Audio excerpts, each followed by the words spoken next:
matin, je veux que tu te disposes à écouter parce que Dieu va me parler.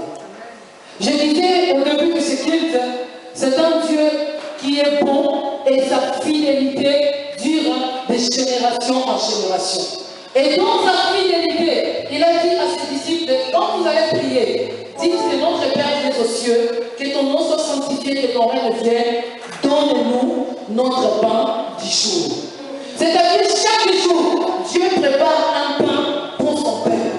Et ce matin, pour cette journée, il y a un pain qui a été préparé pour toi. Et tu ne le recevras si seulement tu vas être attentif à écouter la voix de l'Éternel. Nous allons recevoir l'homme de Dieu sous vos acclamations. Acclamons le Seigneur et acclamons l'homme de Dieu.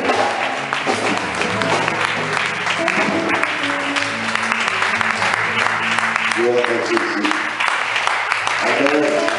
Laissez-moi un peu le royaume au réveil de Jésus-Christ.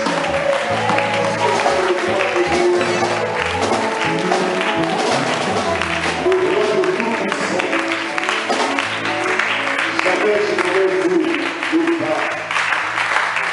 Jésus est spécial. Est-ce qu'on peut lire les spécial? Il est spécial. Le mot, la chanson, il est spécial. Il est spécial.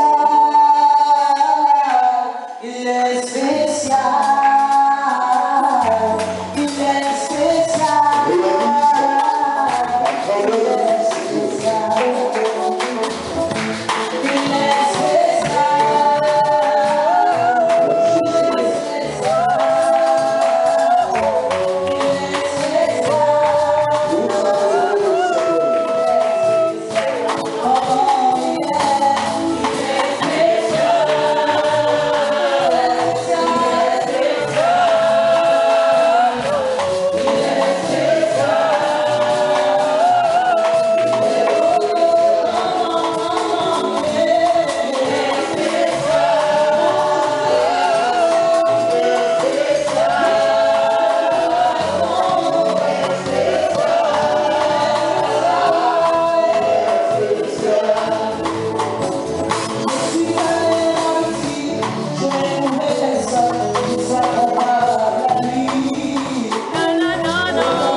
Par-dessus tout, Seigneur, tu règnes à jamais. Cet esprit grâce ce matin. Et que honneur et gloire soient rendus à l'éternel Dieu. Dans le nom de Jésus-Christ. Amen. Le Seigneur, aujourd'hui, c'est la dernière partie du message que le Seigneur nous a donné. Et il va achever aujourd'hui par sa grâce. Nous avons vu la dernière clé qui était de sentir sa misère. Et comme nous étions toujours dans le livre de Jacques, chapitre 4, versets 7 à 12, je crois que mon compatriote m'a lâché.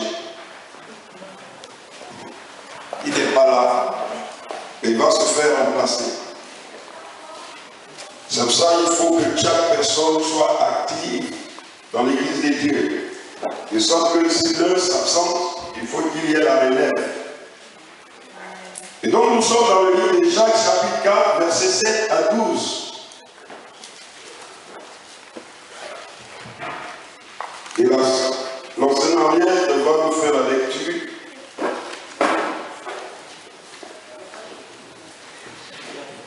Jacques. Allons dans le livre de Jacques, au chapitre 4.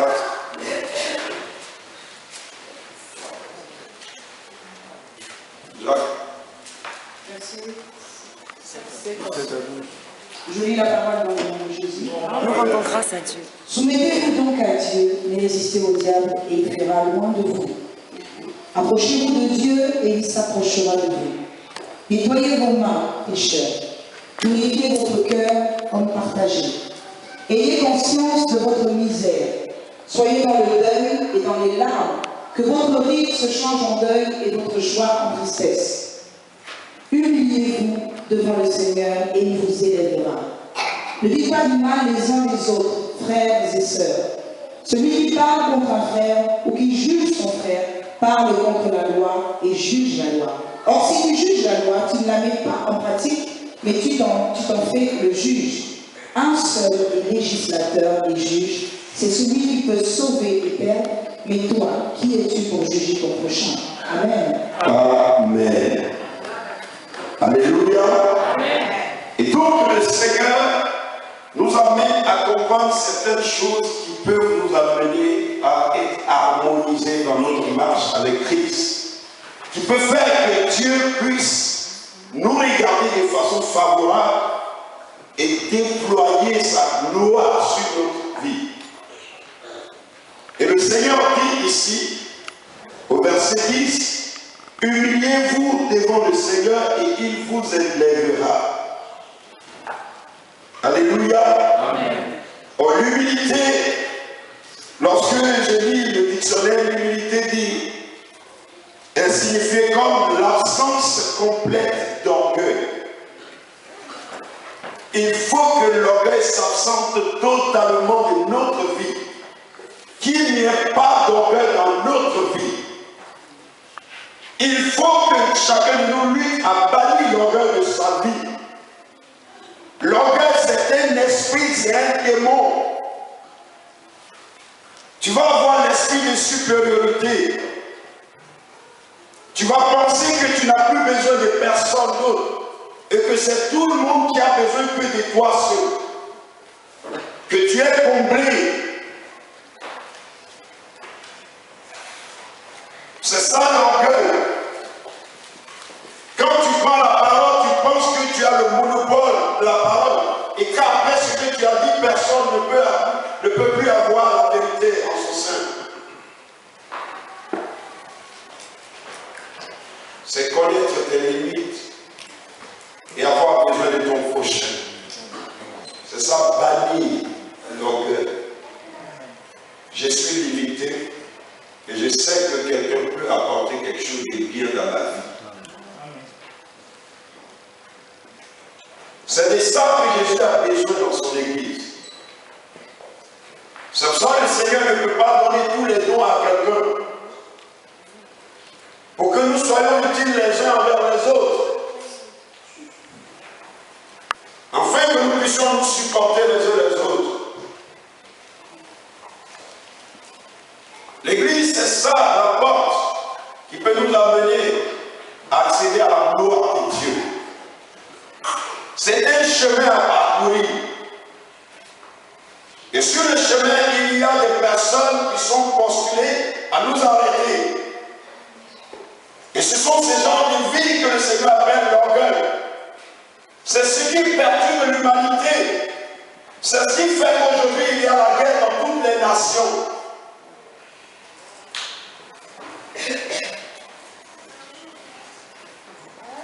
Quelqu'un se met au devant d'une nation et il se dit qu'à peine il n'y a plus personne que Dieu peut utiliser dans cette nation pour pouvoir diriger cette nation.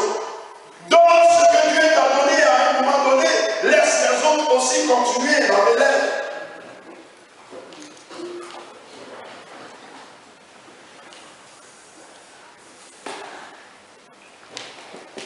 Et j'ai apprécié cette définition. Absence complète d'orgueil.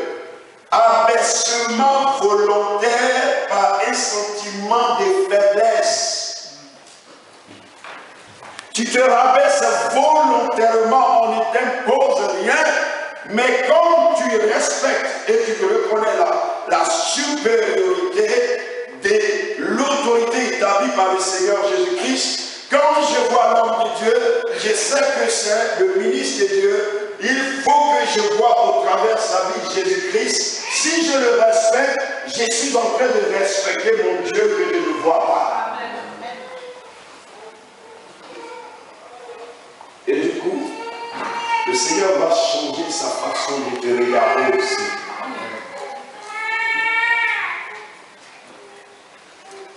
Voilà le problème de l'Église. Un problème qui a une solution, mais nous ne voulons pas prendre cette solution, mais nous voulons demeurer dans les problèmes. Toi, tu reconnais que intellectuellement, tu es supérieur à quelqu'un. Mais je vais vous dire quelquefois, il y a une portion d'intelligence. Et j'ai vu des personnes échouer quand j'étais encore sur les bancs en terminale. On pouvait regarder une fille et je n'ai jamais vu des femmes intelligentes comme cette sœur. Première depuis CPE jusqu'à l'université, elle était première. Femme brillante. Et on luttait pour l'enlever sur le trône du premier poste. Mais personne ne pouvait la détrôner. Et on lui disait, prends tout, mais quand même en EPS, on est des hommes, on va quand même te détrôner là. En philosophie, elle est première. En histoire, elle est première. En français, elle est première. En maths, elle est première. En anglais, elle est première. En espagnol, elle est première. Attends.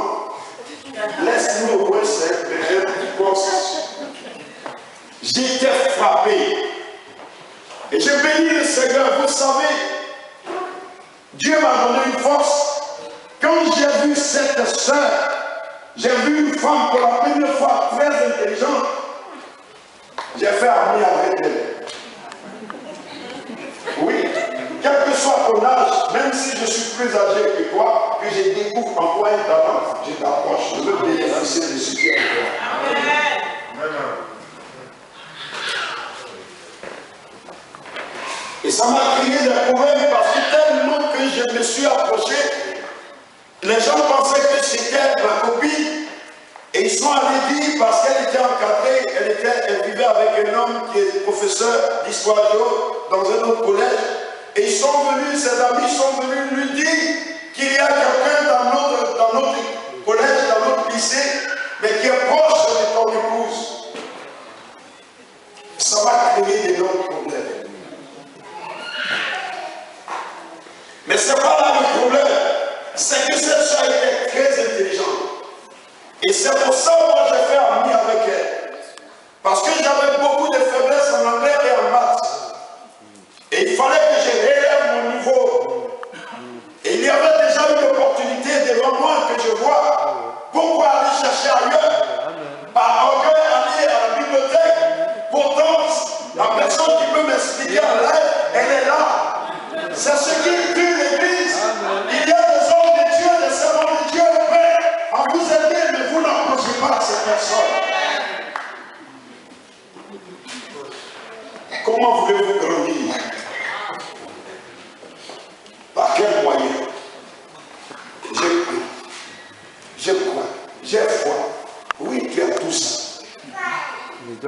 Mais il y a quelqu'un qui est mandaté. Tu ne peux rien faire si tu ne passes pas par cette personne. Je vous dis la vérité, bien aimé. Amen. C'est Dieu qui le fait comme ça, ce n'est pas nous qui le faisons. Et mon niveau a été élevé par cette sœur. Elle n'étudie pas. Elle ne prend pas son temps devant le cahier, elle ne prend pas son temps. Elle dit lorsqu'elle suit le cours, c'est fini pour elle. Elle a déjà emmagasiné. Elle dit si elle étudie beaucoup, elle s'embrouille. Or, moi, il faut que je lise beaucoup pour l'été. Vous voyez? Et il y a des personnes, des ministres de Dieu qui ont cette grâce. Cet homme-là, peut-être vous le voyez, mais j'ai découvert quelque chose en lui. Je perdais mes téléphones, je les faisais tomber, ça se cassait, je les laissais dans le métro, je les oubliais. Et un jour, j'ai acheté mon téléphone, on était au bureau, et il m'a regardé, le pasteur Augustin. Il a dit, donne-moi ton téléphone. C'est pas normal que, homme de Dieu, tout le temps tu as un problème de téléphone, tu perds, tu oublies. Je vais appliquer. Depuis qu'il a plié sur mon téléphone que j'ai acheté, je l'ai jusqu'au début.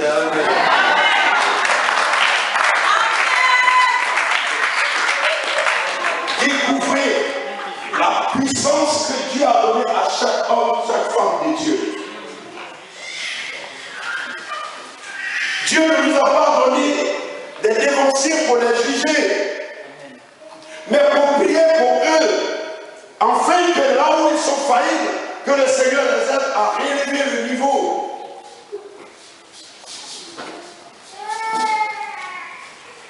Prions pour l'Église, notre Église.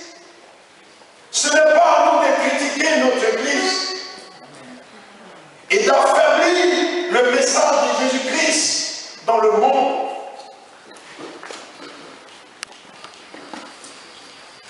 L'orgueil détruit beaucoup de choses aujourd'hui dans la personne de Dieu.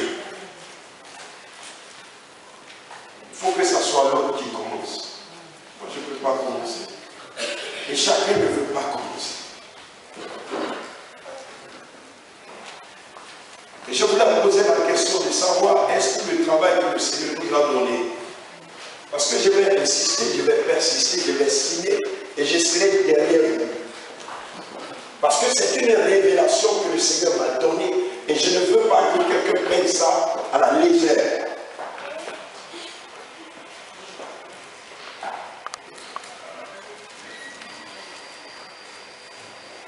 C'est pour ça que je vais m'entretenir avec chacun de vous. Ministres de Dieu que nous sommes tous. Nous qui avons été désignés. Pendant cette semaine qui va venir, je vais m'entretenir avec chacun de nous pour voir le plan de travail que chacun de nous a déjà mis en place et ce que chacun de nous a déjà fait. Mais avant que tu ne mettes le plan de travail en place, cela ne peut pas t'empêcher quand même d'appeler, commencer à t'exercer, à appeler la personne. Pourquoi l'Église commence à prendre les choses de Dieu? Les gens ne croient même pas que Dieu puisse aujourd'hui parler à l'Église. C'est mauvais.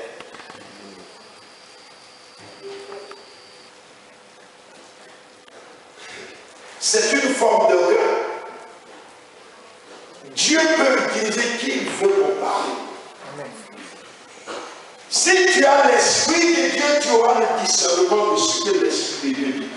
Si c'est faux, l'Esprit de Dieu va te convaincre. Et l'Esprit de Dieu va confondre celui qui a déroulé le message au nom du Seigneur Jésus-Christ et que cela n'est pas vrai.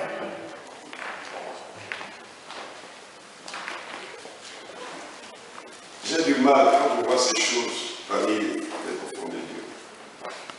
Et après, nous nous mettons à genoux et nous disons, Jésus, bénis-moi. Je veux voir ta gloire faire vivre ta gloire dans la vie. Jésus ne pourra pas venir. Il est déjà avec nous. Donc si tu le cherches, tu es en train de le chercher ailleurs, tandis qu'il est avec toi.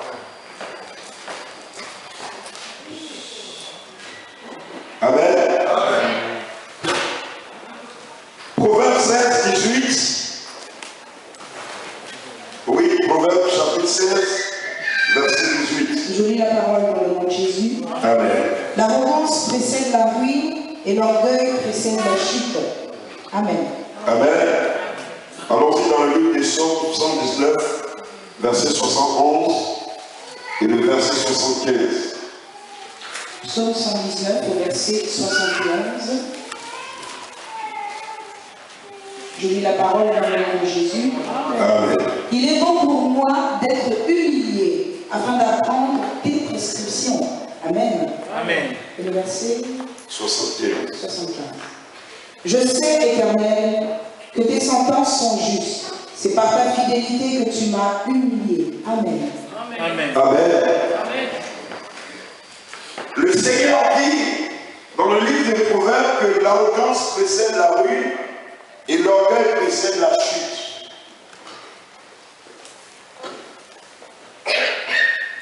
Et c'est ce que David a compris et il a commencé à apprécier le brisement de Dieu.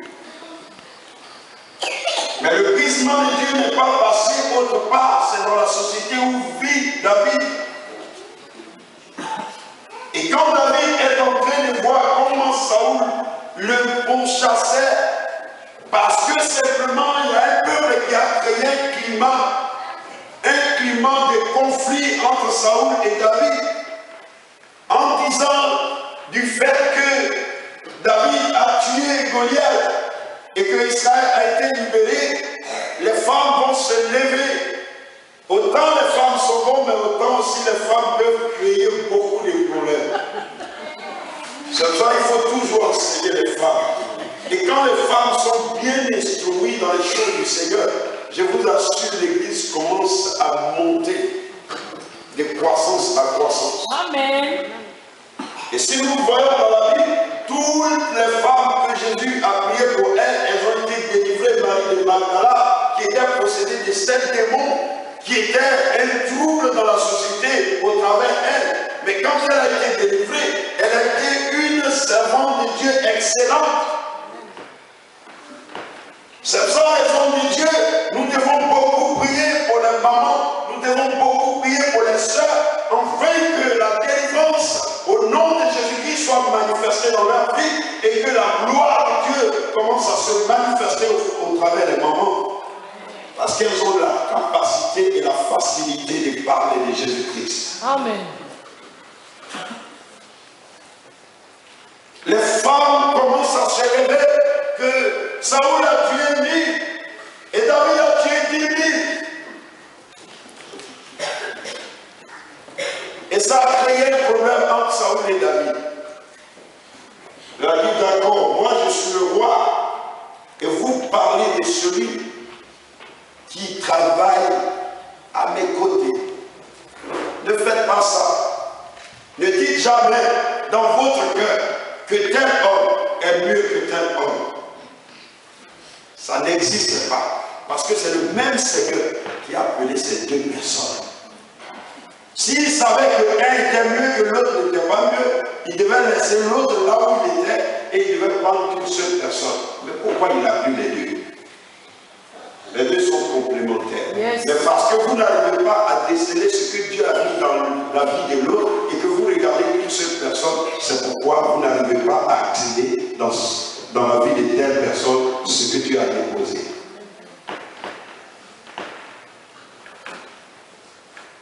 Alléluia.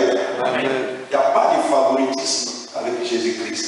Il ne favorise pas tel serviteur de Dieu pour dire je fais ça et je ne fais pas ça.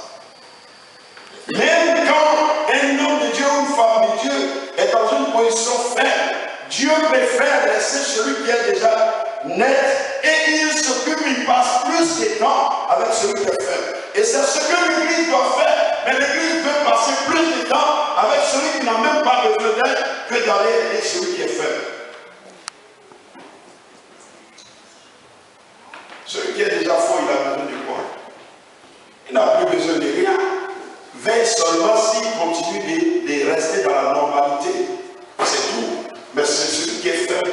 C'est avec lui qu'on doit passer plus de temps pour l'aider à se réélever et à être fortifié. C'est ça le secret de Jésus-Christ. C'est pour ça qu'il prenait trop de temps. Vous voyez, on n'a même pas parlé d'André. Landry, ça signifie virilité. Donc en lui déjà son nom est une force spirituelle dans sa vie. Mais Simon, c'était un réseau faible, c'est-à-dire il est flexible, tout va en bas. Donc tantôt il parle bien, tantôt il parle mal. Tantôt il agit bien, tantôt il veut égorger les gens. Et Jésus était obligé de changer son nom pour que sa vie change. Alors le Seigneur passait plus de temps, il portait plus d'attention sur la vie de Pierre que de prendre soin de Philippe et d'André et des gens, les enfants des Zébédée. Prenons plus de temps avec celui qui est très faible. Celui où le Seigneur nous a déjà décelé les faiblesses. C'est pour nous donner du travail dans la vie de cette personne, à l'aider à se relever dans la prière, à lui donner des conseils, à lui donner des enseignements qu'il faut. Et cette personne, vous allez voir, quand elle va se révéler, parce qu'elle était ensommeillée, quand elle va découvrir la vérité, elle sera la personne la plus idéale. Pierre est devenu idéal devant Jésus-Christ quand il a reçu le Saint-Esprit. Nul ne peut changer sans le Saint-Esprit. Amen. 1 Timothée 3, versets 1 à 13. Nous allons voir le Seigneur est en train d'écrire ce que nous devons mettre en place pour voir sa gloire. Il est en train de restructurer l'Église. Les qualités qui doivent être requises dans la vie de quiconque aspire servir Jésus-Christ. Qui veut se dénommer serviteur de Dieu doit aspirer à ces choses et faire attention à ces choses et prendre soin de ces choses dans sa vie. Allons-y. 1 Timothée 3, verset 1 à 13. 1 à 13. Je lis la parole dans le nom de Jésus. Cette parole est certaine si quelqu'un aspire à la charge de responsable. C'est une belle tâche qu'il désire. Il faut donc que le responsable soit irréprochable, fidèle à sa femme, sobre, réfléchi, réglé dans sa conduite, hospitalier, capable d'enseigner. Il ne doit pas être buveur, violent ni attiré par le gain, mais au contraire doux, pacifique et désintéressé. Il faut qu'il dirige bien sa propre maison et qu'il tienne ses enfants dans la soumission et un entier respect. En effet, si quelqu'un ne sait pas diriger sa propre maison, comment prendra-t-il soin de l'Église de Dieu? Il ne doit pas non plus être à nouveau converti, de peur qu'aveuglé par l'orgueil, il ne tombe sous le même jugement que le diable. Il faut en effet qu'il reçoive un bon témoignage de la part des gens de l'extérieur, afin de ne pas tomber dans le discrédit et dans le piège du diable. Les diacres, eux aussi, doivent être responsables, n'avoir qu'une parole et ne pas s'adonner à la boisson, ni être attirés par le gain. Ils doivent garder le mystère de la foi avec une conscience pure, qu'on les mette d'abord à l'épreuve et qu'ils exercent ensuite leur ministère s'ils sont sans reproche. De même, les femmes doivent être respectables, non médisantes, sobres, fidèles en tout. Les diacres doivent être fidèles à leurs femmes et bien diriger leurs enfants et leur propre maison. En effet, ceux qui ont bien rempli leur service gagnent l'estime de tous et une grande assurance dans la foi en Jésus-Christ. Amen. Amen. Amen. Je crois que si Dieu m'avait donné ces éléments, je pouvais même l'acclamer de m'avoir ouvert le cœur pour comprendre ces choses. J'aime quand Dieu m'aide à comprendre. Et donc si Jésus nous donne tous ces éléments requis au bon fonctionnement de l'Église, je crois que l'Église doit acclamer Jésus au royal. Amen. Alléluia.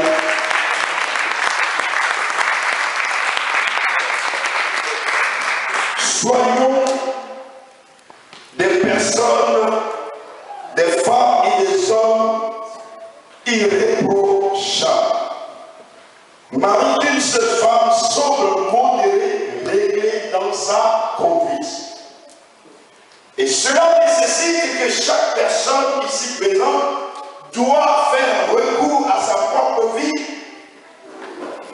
et mettre en ordre ce que le Seigneur veut que nous mettions en ordre, que d'accuser celui qui est en face de moi. Si je suis le sel de la terre et que je sais que je n'ai pas perdu ma saveur, c'est celui qui goûte la sorte qui dit qu'il y a du sel. Ah, cet aliment, le sel est bien dosé. Donc ce n'est pas le sel qui s'apprécie dans la sauce, mais c'est celui qui met le doigt dans la sauce et qui goûte, qui dit, c'est bien, il y a du sel, et le sel est normal. Il n'y en a pas assez, il n'y en a pas moins. Et c'est comme ça que chacun de nous doit réfléchir. Si les témoignages sortant de la bouche de mes frères et sœurs sont en train de parler en bien de moi, je rends gloire à Jésus. Et je dis, Seigneur, persévère dans ce même sens, aide-moi toujours à combler le vide qui est en moi. Enlève ce qui est faux et mets ce qui est bon et juste. Pour que je sois utile à mon frère et à ma soeur. Je ne veux pas être une pierre d'achoppement pour quelqu'un, mais Seigneur, fais en sorte que je sois un instrument utile pour quelqu'un. Et cela, c'est avec le Saint-Esprit que nous pouvons réaliser ces choses. C'est Jésus qui peut nous amener à être transformés dans notre homme intérieur. Parce que ce que vous voyez, le physique que vous voyez, n'est rien sans l'Esprit de Jésus-Christ en moi. Je ne peux pas accomplir de bonnes œuvres si je n'ai pas l'Esprit de Dieu. Église, tu ne peux pas être différent du monde si tu n'as pas l'Esprit de Dieu et si tu ne laisses pas l'Esprit de Dieu te conduire. C'est sous la force du Saint-Esprit. C'est le Saint-Esprit, par son onction, qui est capable de briser les choses qui se manifestent dans notre vie. C'est lui qui peut briser la pierre de l'orgueil.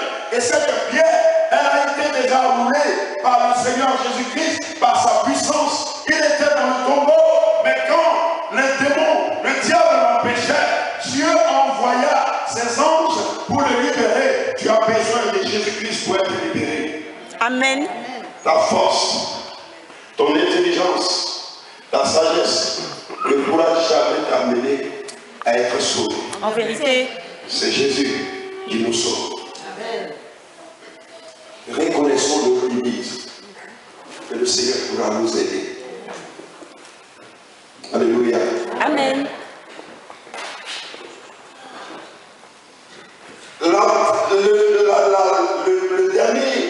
Le dernier pas du chemin, c'est ne pas parler mal de son frère. C'est le plus grand souci. Comment faire pour ne pas parler en mal de mon frère? C'est ce qui est en train de détruire l'Église.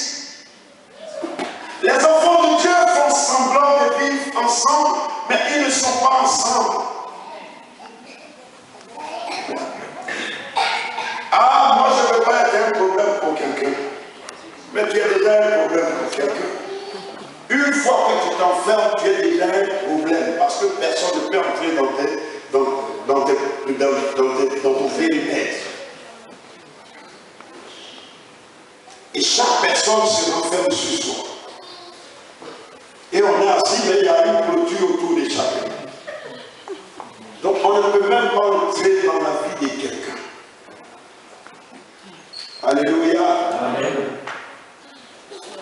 Ce sont ces barrières que Jésus veut briser aujourd'hui par son esprit. Mais pourvu que chacun de nous comprenne qu'il y a une barrière autour de ma vie, faire tomber cette barrière Jésus-Christ.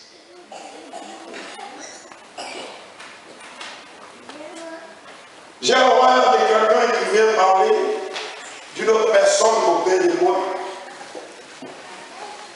Je peux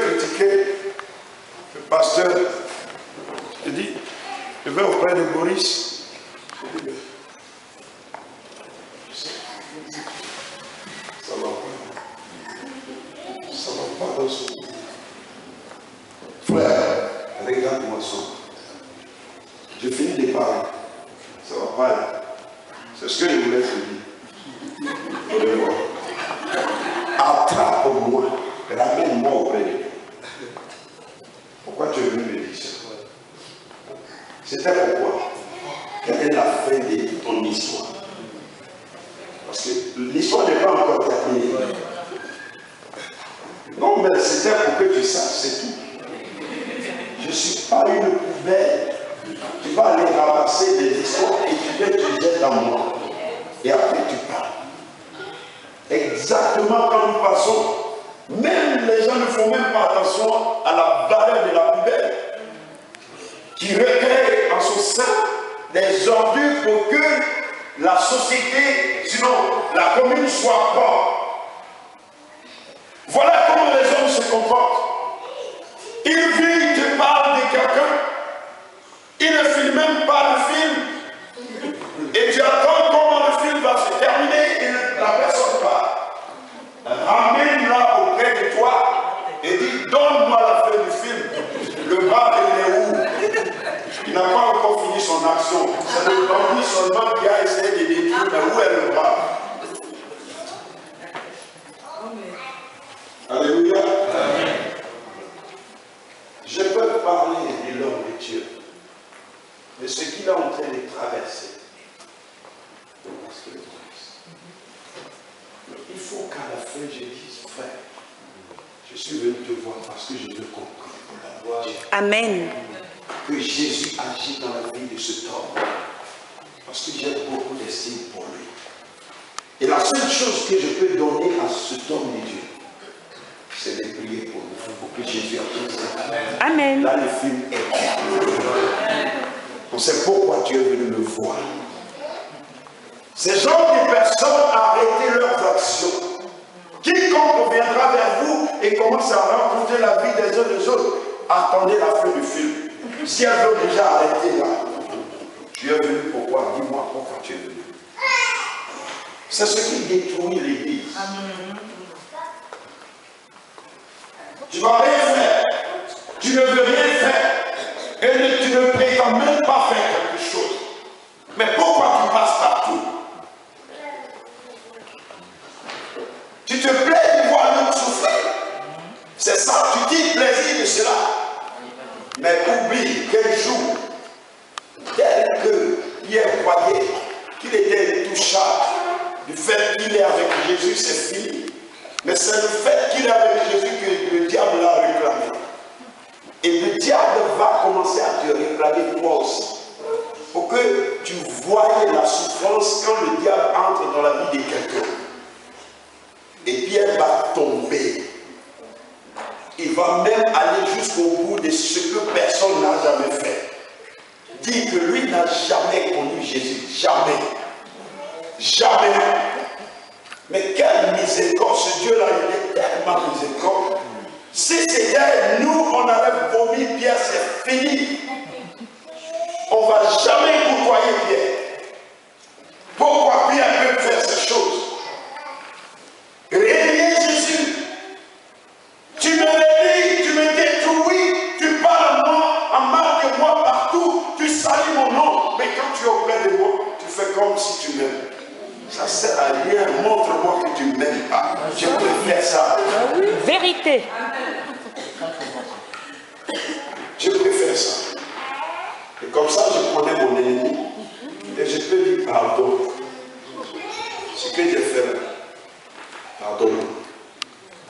Et si tu fais que je ne sais pas ce que j'ai fait, à la fin du film, tu vas finir par me détruire. Tu vas me tuer. Je vous le dis, ces genres de personnes finissent par les meurtres. Parce que le diable va travailler dans son homme intérieur jusqu'à ce qu'il vomisse la personne dans son cœur. Et finalement, le diable va dire, élimine-moi cette personne pour que tu sois en paix. Et c'est comme ça, les sorciers livrent leurs propres enfants et après ils révèlent, ils témoignent publiquement. C'est moi qui l'ai vendu. Il t'a fait quoi pour le vendre? Ne nous vendons pas les uns les autres dans les mains du diable, mais arrachons les âmes de nos frères et de nos soeurs à Satan dans la prière. Veux-tu qu'on parle mal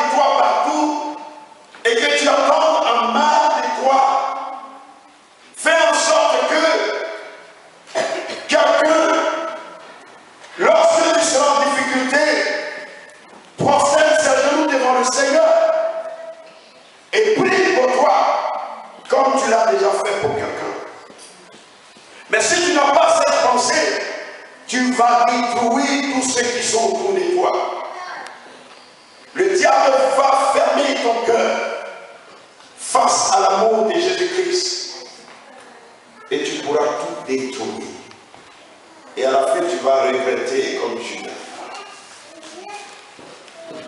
L'argent, c'est un mal, mais nécessaire quand tu le prends pour ton esclave. L'argent, c'est notre esclave. Que l'argent ne divise pas l'Église, que les honneurs ne divisent pas l'Église. Ne poursuis pas quelqu'un parce que tu veux être honoré. Saoul, arrête de poursuivre David parce que dans son cœur, il n'a aucune tâche contre toi. David était irréprochable devant Dieu envers Saoul.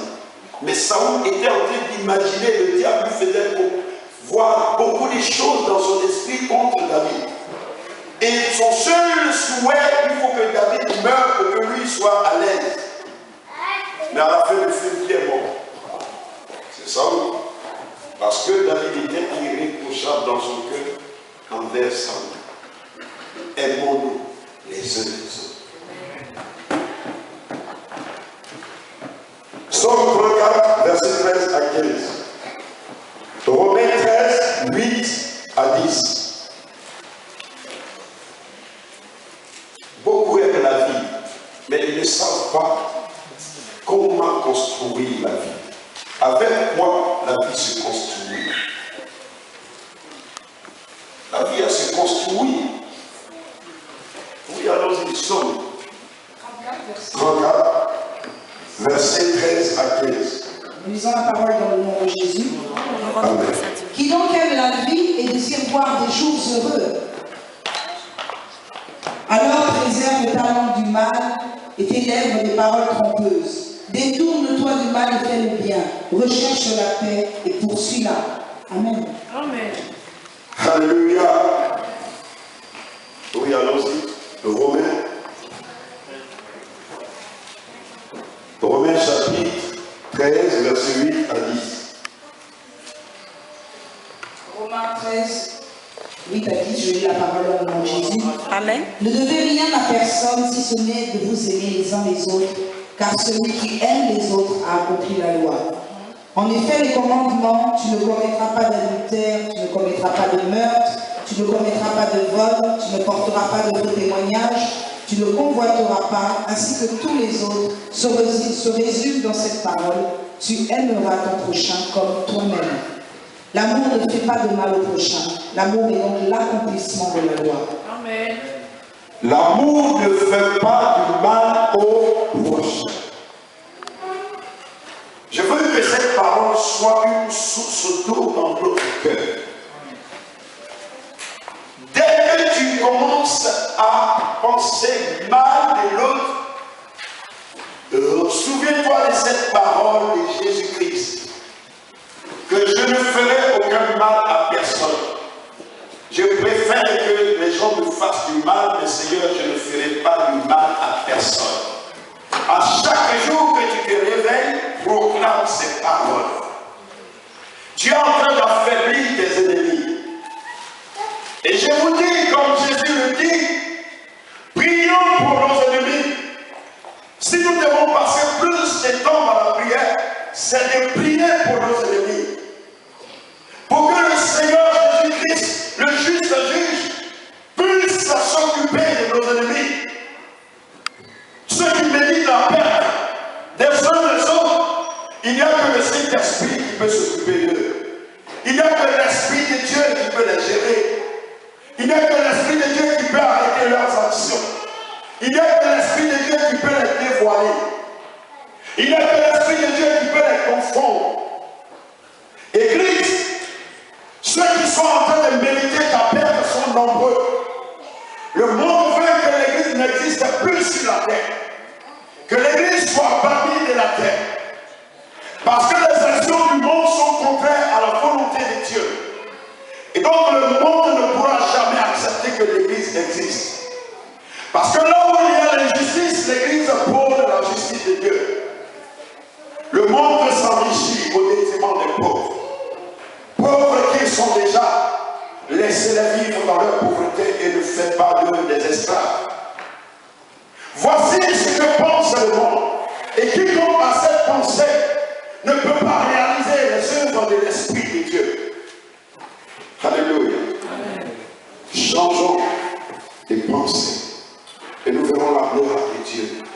manifester. Galates chapitre 5, verset. Ne t'assois pas, tu prêches comme moi, on travaille ensemble. Et après ça, nous allons prendre Hébreux 10, qui est comment on appelle? La conclusion. Galates 5, 22. La parole dans le nom de Jésus. Mais le fruit de l'esprit, c'est l'amour, la joie, la paix, la patience, la bonté. Ne coupe pas. C'est important. Sinon, le peuple de Dieu ne comprendra rien. Mais le fruit de l'esprit, c'est l'amour, la joie, la paix, la patience, la bonté, la bienveillance, la foi, la douceur, la maîtrise de soi. Amen. Amen. C'est cela le fruit de l'esprit de l'Église. C'est ce qui manque dans le monde. Le monde s'entre-déchire. Les familles sont en train de s'entre-déchirer parce qu'il n'y a plus d'amour. Nul n'est même plus patient. Et les gens même sortent de l'église de la face de Dieu parce qu'elles attendent simplement une bénédiction de la bénédiction tard. Et parce que ça tarde, je dois aller voir ailleurs. Mais localise quand même où la bénédiction est. Compte la mort d'abord pour sortir. Mais ce n'est pas le cas. Tu vas bavarder partout et tu ne verras rien. La tempérance est très importante pour les ministres de Dieu. Parce que nous sommes appelés à être critiqués, à être injuriés. Et pas par n'importe qui, mais par le peuple de Dieu. Et les hommes de Dieu doivent apprendre ces choses à supporter le peuple de Dieu. Les femmes de Dieu doivent apprendre à supporter les critiques. Acceptons ces choses. Parce que nous sommes destinés à ces choses. Nous devons souffrir et notre propre croix. De la manière dont Jésus-Christ nous a supportés, il a payé le prix pour que nous soyons rachetés. Nous aussi, ministres de Dieu, nous devons aussi supporter le peuple de Dieu dans toutes ses caprices, afin que la gloire de Dieu soit manifeste à cause de notre amour pour le peuple de Dieu. Si nous rejetons le peuple de Dieu, où est-ce qu'il ira? Il retournera dans le monde et il se perdra. Et le Seigneur va nous demander le sang de chaque âme. C'est pour ça que je ne veux pas être la sortie de quelqu'un. Comme Jésus pense toujours, quand il était avec ses disciples. Judas ne meurt pas. Judas, je t'en prie. Quelqu'un va me tromper. Il le regarde comme ça. Il le regarde. Judas sait qu'il sait. Les deux savent. Jésus sait, Judas sait. Et Jésus fait tout pour que Judas ne meure pas. Mais Judas fait tout pour mourir. Si une âme ne veut pas accepter Jésus, que cela ne vienne pas des ministres de Dieu, mais que ça vienne de la personne elle-même.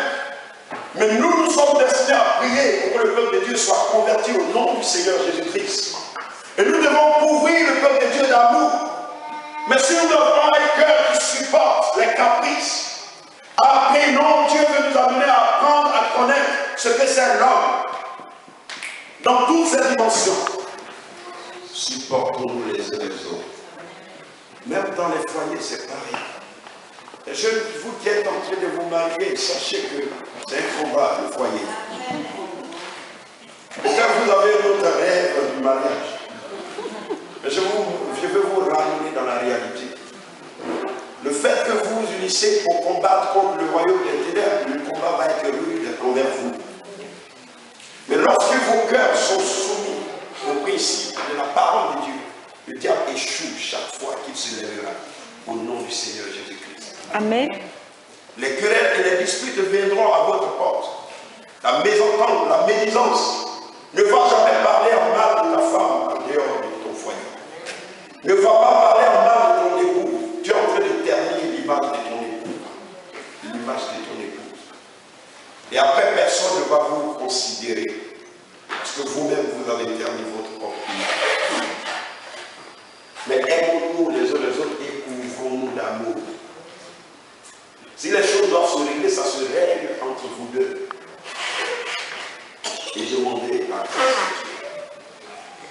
Ne conservez pas la mésentente chaque jour dans votre cœur et dormez avec. Ça ne servira à rien. Ça ne peut que détruire ce que vous voulez construire. Église, c'est à cela que tu es appelé. Pour que Jésus se manifeste dans ce monde. Et que les gens voient celui que tu sais. Et que le monde court vers toi pour accepter Jésus-Christ. La dernière parole, Hébreux chapitre 10, qui est la conclusion de notre message, verset 19 à 25. Gloire à Jésus. Amen. Hébreux chapitre 10, verset 19 à 22. Ainsi, frères et sœurs, nous avons par le sang de Jésus-Christ l'assurance d'un libre accès au sanctuaire. Cette route nouvelle et vivante, il l'a inaugurée pour nous au travers du voile, c'est-à-dire de son propre corps. De plus, nous avons un souverain prêtre établi sur la maison de Dieu. Approchons-nous donc avec un cœur sincère, une voix inébranlable, le cœur purifié d'une mauvaise conscience et le corps lavé d'une eau pure. Amen. Amen. Amen. Lorsque la sincérité va commencer à entrer dans le cœur de l'Église de Dieu, nous allons commencer à vivre la puissance de l'Esprit de Dieu. Que le Seigneur te bénisse. Alléluia. Amen. Église, Dieu nous amène à triompher. À triompher par sa parole dans ce monde. Vous savez, Jésus a besoin d'une épouse. La complicité d'un époux et d'une épouse est très puissante de tout le monde. La famille peut se réveiller tant que le couple s'attend. Ça échoue. Tant qu'on va s'attendre avec Jésus-Christ dans sa façon de marcher, le monde va se liguer contre l'Église. Le monde va échouer au nom de Jésus-Christ. Amen. Que la paix de Seigneur soit.